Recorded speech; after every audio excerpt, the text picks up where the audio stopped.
Saudara, saya tiba di persimpangan Jalan Panglima Polim, Jakarta Selatan, ataupun lokasi dideteksinya sejumlah terduga pelaku terkait dengan penyiraman air keras kepada aktivis Kontras Andri Yunus. Mas Dimas, saya ingin tanyakan, apakah CCTV di sebelah sana adalah CCTV yang kemudian juga merekam gerak-gerik pelaku khususnya di kawasan Panglima Polim ini? Betul, ya bisa dilihat sendiri Mas Ipo ya.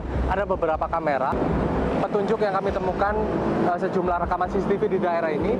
Kami juga melihat ada pergerakan sebelum menuju pada lokasi kantor Kontras, kantor Selios, dan juga kantor YLBHI. Bahkan beberapa kemudian kami identifikasi eksekutor 1, OTK 12 gitu ya, yang kemudian menyiramkan air keras, dan juga OTK kelima gitu ya, yang berbaju merah itu melintas sepanjang area Blok M ini sampai kemudian nanti akan berhenti di area depan M Blok atau depannya Kejaksaan Agung untuk melakukan komunikasi koordinasi. Itu kami coba kemudian sisir, rekonstruksi dan menemukan bahwa proses kedatangan dimulai di Jakarta Selatan. Oke, saya akan coba bergeser ya, karena tadi Mas Dimas membahas soal situasi ataupun terduga pelaku melintasi kawasan ini tepat di jalan yang kita seberangi menuju ke Kejaksaan Agung. Oke, bahwa kita tahu kawasan Panglima Polim di kawasan Jakarta Selatan dan lokasi penyiraman air keras di Jakarta Pusat ini terlampau cukup jauh jarak. Analisa dari Taut, apa yang kemudian dilakukan oleh para terduga pelaku di kawasan Jakarta Selatan? Kami punya satu dugaan kuat bahwa ada satu lokasi yang digunakan oleh para pelaku untuk melakukan perencanaan terkait dengan jumlah peristiwa yang pada akhirnya menyebabkan adanya peristiwa penyiraman air keras pada Andri. Nah, temuan kami lalu juga kemudian diperkuat dengan hasil investigasi Tempo, itu menemukan bahwa ada satu lokasi di Jalan Panglima Polim 3 nomor 11 yang dijadikan tempat untuk melakukan perencanaan. Dan juga beberapa hasil yang kami coba untuk rekonstruksi, kami lagi mendalami apakah kemudian perlintasan pelaku dari kedatangan maupun proses pelarian gitu ya, apakah juga menyasar pada lokasi yang disebut tersebut. Artinya ada dugaan bahwa perencanaan perilaku ataupun tindakan penyiraman air keras kepada Andri Yunus ini direncanakan di salah satu rumah di Jalan Panglima Polim 3 nomor 11. Dan ini juga sudah diketahui oleh polisi. Ini juga sudah diketahui polisi, dan kemudian berdasarkan reportase dari Tempo bahwa rumah itu adalah aset Kemhan. Aset Kemhan? Dan merupakan barang milik negara atau BUMN.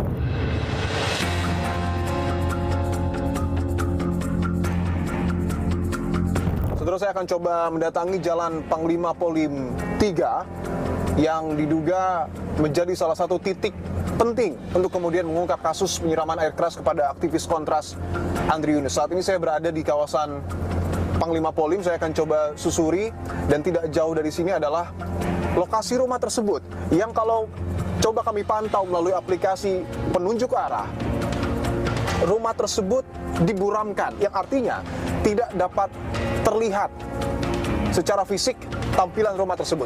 Dan saya akan coba datangi secara langsung, saudara, untuk melihat apakah ada aktivitas berarti di sana.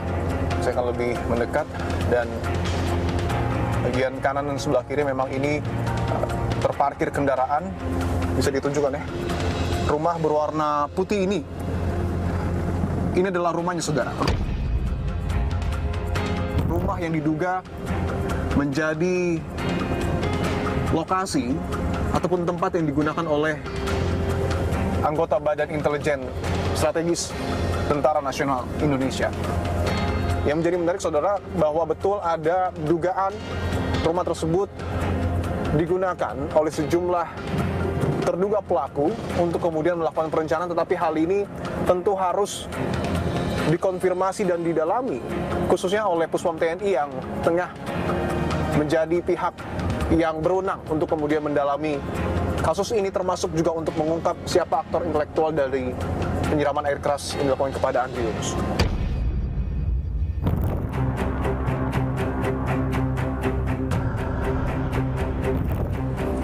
Saudara, saya berada di Jalan Panglima Polim, Jakarta Selatan, dan kurang lebih 200 meter menuju ke arah kiri adalah lokasi yang kemudian diduga menjadi titik awal para terduga pelaku penyiraman air keras terhadap aktivis kontras Andri Yunus melakukan dan merencanakan siasatnya. Lalu apa hubungannya kawasan Panglima Polim dengan tragedi penyiraman air keras terhadap aktivis kontras Andri Yunus? Saya akan tanyakan kepada Laksamana Muda TNI Purnawirawan Bapak Soleman Ponto, Kepala Badan Intelijen Strategis tahun 2011-2013. Pak Soleman, terima kasih atas waktunya Pak. Ada satu hal Pak yang ingin saya tunjukkan, mungkin di kawasan Panglima Polim ini beberapa kali menjadi sorotan, salah satunya adalah CCTV di sebelah sana Pak, yang kemudian merekam beberapa terduga pelaku terlihat melintas di area ini. Apakah ada kaitannya kawasan Panglima Polim dengan Badan Intelijen Strategis? Ya ada dulu rumah saya di situ, rumah Kabais. Ya bisa aja itu tidak dipakai, langsung dipakai untuk menjadi safe house. Penyiapan anggota-anggota yang akan berangkat kepada penugasan, bisa aja. Tidak menutup kemungkinan para terduga pelaku berangkat dari rumah Ya bisa dinas Bais saja. TNI? Iya, bisa aja. Oke. Rumah itu adalah rumah Bais yang disiapkan untuk kepala Bais. Kalau yang tidak punya rumah di Jakarta, ada kalanya kan ada yang dari Jogja, Solo. Lah saya sudah punya rumah di sini, ngapain aku tinggal situ? Jadi kalau ada yang menyimpulkan bahwa disitulah disiapkan untuk AMRI, nah itu tanya di pengadilan aja nanti. Pak Soleman, terkait dengan modus operandi yang kemudian dijalankan, banyak yang menilai bahwa ini dilakukan secara terstruktur, bahkan tidak menutup kemungkinan ada keterlibatan perwira menengah, bahkan perwira tinggi. Tanggapan Anda? Kalau ingat satu kata saya ingatkan, Bais itu adalah satuan yang terpilih anggotanya, terlatih anggotanya, terstruktur pekerjaannya, dan satu lagi senyap. Senyap. Jadi kalau itu betul-betul dipimpin seorang pati, dilaksanakan oleh seorang kolonel, Andri tidak akan pernah pulang rumah. Artinya ketika pernyataan dari Pak Soleman menyebut bahwa kecil kemungkinan ada keterlibatan perwira menengah ataupun perwira tinggi, artinya tindakan ini tindakan apa? Motif yang paling memungkinkan apa Pak? Balas dendam. Balas dendam? Ya. Itu. Setelah mulai dari kemarin, setelah saya baru tahu bahwa pada satu ketika Andri bisa menerobos masuk ruang persidangan ya. Nah, menerobos masuk persidangan itu kan artinya ada barikade pengamanan yang lolos. Nah, orang-orang PAM ini pasti kena hukum karena ini lolos. Nah, sangat mungkin mereka ini sangat mungkin mereka yang menjaga dan mereka yang dapat hukuman gara-gara itu. Itu menurut saya, karena saya berdasarkan apa? Psikologis anak-anak ini. Karena saya tahu mereka itu kalau terhukum dia pasti cari balas.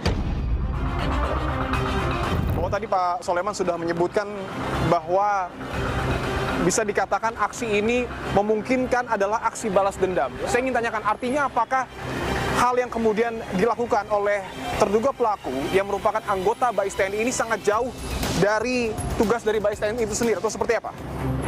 Tugas Bais saya pasti jauh. Ya pasti jauh lah, masa Bais kerjanya suruh ngerjain orang-orang itu kan dia pasti enggak lah. Tapi untuk tugas utama dari Bais TNI itu sendiri? Oh ada, kan sudah menghilangkan ancaman militer pemberontakan, terorisme, apalagi itu kan ada di undang-undang itu jelas. Ini terorisme, iya kan? Tindakan biadab harus kita kejar, harus kita usut.